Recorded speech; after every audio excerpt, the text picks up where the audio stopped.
Hey everyone, RogueGold here, welcome back to the Division 2. And today, I'm finally back with another Tinkerer build. I know I've only posted one so far since it dropped earlier this week. Honestly, so much has been happening between the finale, dropping the new season PTS, Gamescom teases for next week, but rest assured I had every intention of circling back to do more Tinkerer builds, specifically for PvP, where I was really curious to see how this would perform. And so, that's what I've got for you all today. The Tinkerer has arrived, it is transformed a lot of builds in PvP, which I do want to talk about the overall state of PvP right now in a video soon, but I had a hunch about a few talent combos that would wreak havoc against other players, and after using and testing this, it's going to be hard for me to go back to some of my other Dark Zone loadouts, simply because this build really has it all. High damage, high armor, good sustain and longevity in firefights. It is a frontliner through and through, hence the video title. So we'll jump right in and I'll give you the rundown. If you enjoyed the build in video and you want to catch more of my Division 2 content moving forward, then I would appreciate you clicking that subscribe button if you've not already. And as always, shout out and thank you to our channel members. There are more and more of you joining each and every day, and I could not be more appreciative of that support. With all of that said, however, let's get to this.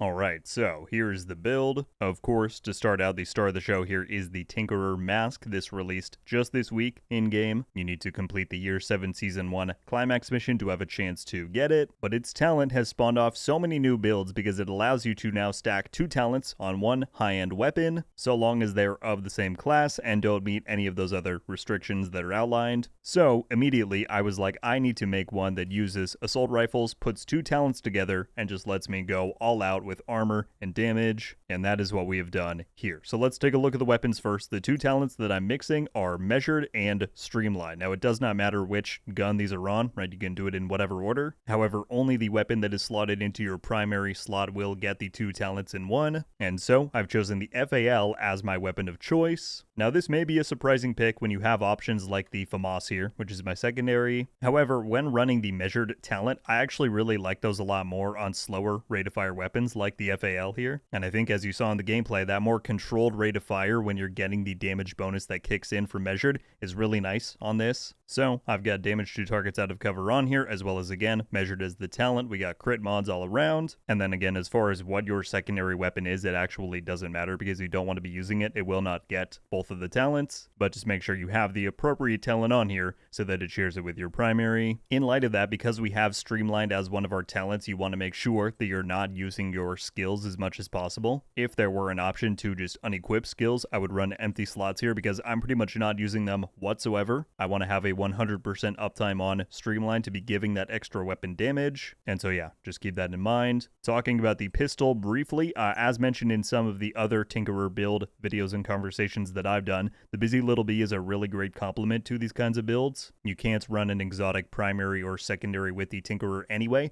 so that leaves that slot open for the pistol slot. And even though in PvP the Bee will only give you 2% damage per stack, it's still just like every now and then, if you can remember it, it will give you that slight edge damage in a fight, so that's what I've got here. Taking a look at the rest of the gear, no surprise, we're going for armor, crit chance, and crit damage everywhere. If we take a look quickly at the overall stats, I'm hitting 57% crit chance and 166% crit damage on my FAL. Those are pretty darn good numbers, so let's take a look at how we're hitting those. Again, we've got the Tinkerer as our mask here. On there we have what it comes with, which is weapon damage, crit chance, crit damage. I've got a crit damage mod. For the chest piece, what is quickly becoming one of my go-to items in PvP, that is the everyday carrier. The days of Unbreakable being like the go-to PvP chest piece talent are kind of over, because efficient is just so good, especially when paired with the firewall medkit. Having a 75% chance to retain your armor kit upon use is so useful, whether that be the instant kit or the full-on application. It just lets you stay in the fight for so much longer, so that's what I'm rocking here. On this one, I've got armor, crit damage, crit chance with a crit damage mod. For the holster, I've got one piece of Sascha. This is to help make sure that my crit chance is high enough where it needs to be, since ARs have a harder time building it compared to the likes of SMGs or something. So again, armor, crit damage, crit chance on here. For the backpack, major throwback to the days of Adrenaline Rush, because we've got the Matador. This is one of two pieces of Walker and Harris that I'm running, which in total is giving me weapon damage and damage to armor. And this gives me the perfect version of Adrenaline Rush, which again, for all of the up-close gameplay that we're going to be doing, for all of the instant armor kits that we're going to be popping and relying on efficient to replenish them, Adrenaline Rush is just that nice little extra bit of survivability. And yeah, it's worked out really well for me so far. On here we've got armor, crit chance, crit damage, and another crit damage mod. For the gloves, these are that second piece of Walker, giving us the 2-piece bonus. Armor, crit damage, crit chance on here. And then finally, we've got the Fox's Prayer for that multiplicative damage to targets out of cover bonus. And besides that, we've got armor and crit damage on this one. As I mentioned before, the skills do not matter whatsoever, because I don't want to use them, because we want to keep Streamline active. But as far as your specialization goes, cannot recommend anything more than Firewall, as I think a lot of you who play PvP know, having that armor kit that lasts for the 10 seconds is so valuable, and especially with Efficient, this just takes it to a whole new level.